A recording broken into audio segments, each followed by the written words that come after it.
Jesse McCartney lit up the 2000s pop charts with catchy hits like Beautiful Soul and Leavin. Then he disappeared. Or did he? From fighting off killer zombies to dressing up as a singing turtle, McCartney has been very busy since his teen idol days.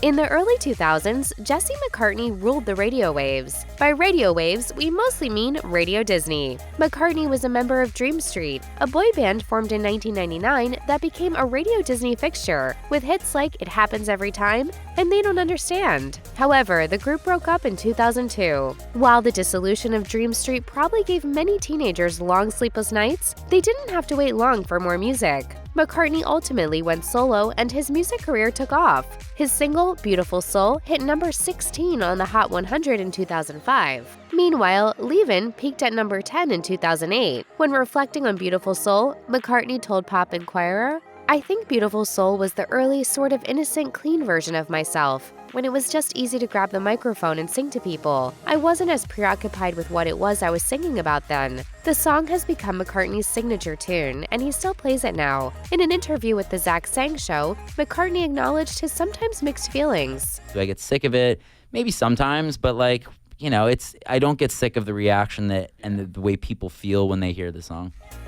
In 2006, Jesse McCartney got into trouble with a much bigger star. The singer was on the Atlanta radio station Star 94 and talking about his then-girlfriend, Katie Cassidy. During the interview, McCartney claimed that Cassidy had signed on to replace Jennifer Lopez in a movie. When the radio hosts asked why Lopez was let go, McCartney replied, "She didn't get fired, she's pregnant." That was news to everyone. DJ Vicky Locke recalled that McCartney looked nervous after spilling the beans. Indeed, he was not supposed to say anything. McCartney then released an apology to TMZ saying, "I have no first-hand knowledge whether Jennifer Lopez is pregnant or not. I thought I had read it somewhere." J.Lo, who was married to Marc Anthony at the time, released a statement denying the rumor. Her spokesperson kept it simple, telling Hollywood.com that McCartney's statement was 100% not true. Lopez would indeed give birth to twins with Anthony, but not until 2008. In other words, McCartney did not have the inside scoop after all.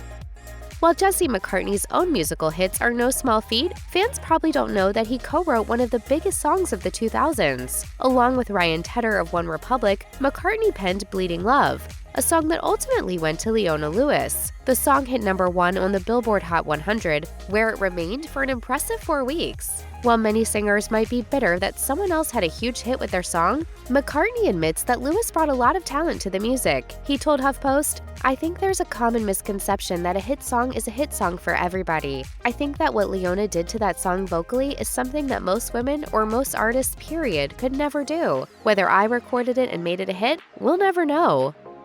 In the mid-2000s, McCartney starred in 2 seasons of the short-lived WB drama Summerland. The show was canceled in 2005, however, and McCartney hasn't led the cast of a TV series since. It was like back to reality. It was like, oh, now I'm an unemployed actor in LA. However, the actor still picks up television gigs every now and then. After working with Emily Osment on Hannah Montana, he was cast as her love interest Cooper for several episodes of the ABC family sitcom Young and Hungry. He also starred in multiple episodes of Army Wives, and even guest starred on AMC's zombie spin-off Fear the Walking Dead.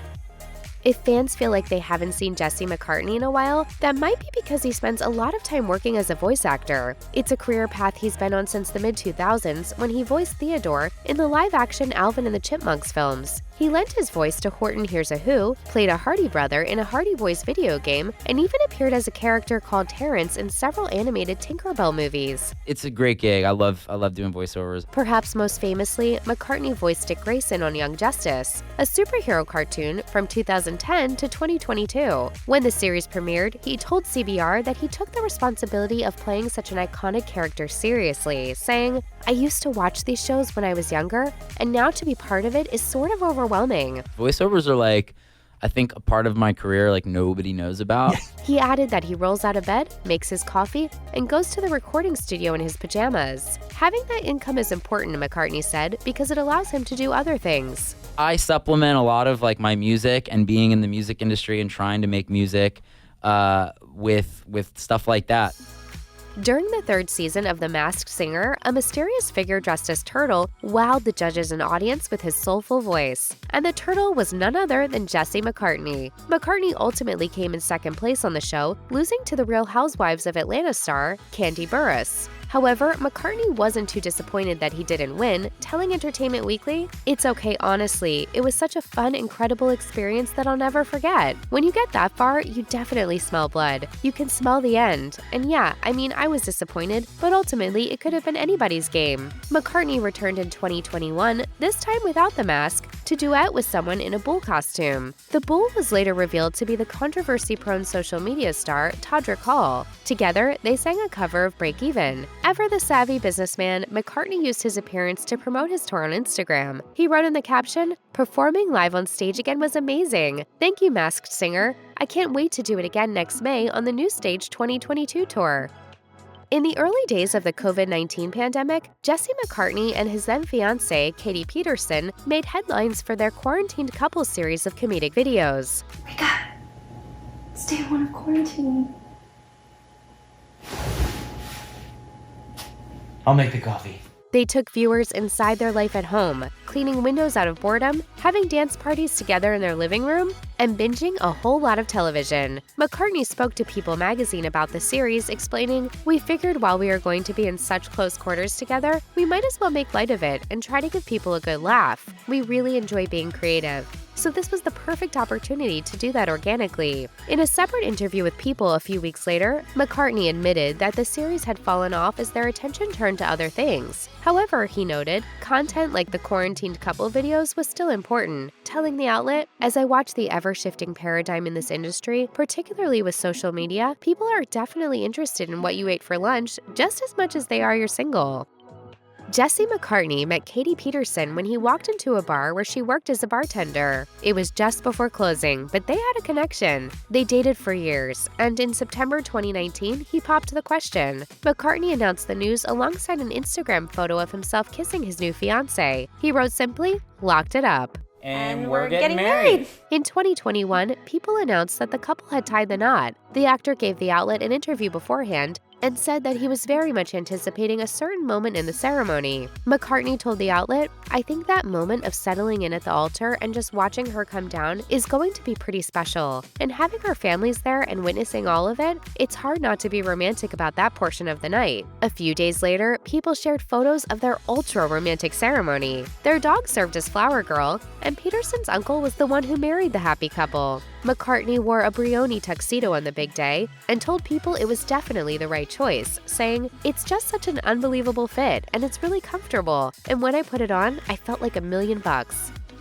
While it's been a while since he had a major charting hit, Jesse McCartney is still making music. He released an album called New Stage in 2021, a title that plays on several different aspects of his life at the time. He told 1883 magazine that it represented not only a new stage of his career, but also where he was personally, reflecting, "Growing up in the industry and being surrounded by so much chaos and all of the things you think of Hollywood, the glitz and the glam and the red carpets and the red ropes, I feel like I'm in another place in my life where I'm settled and content."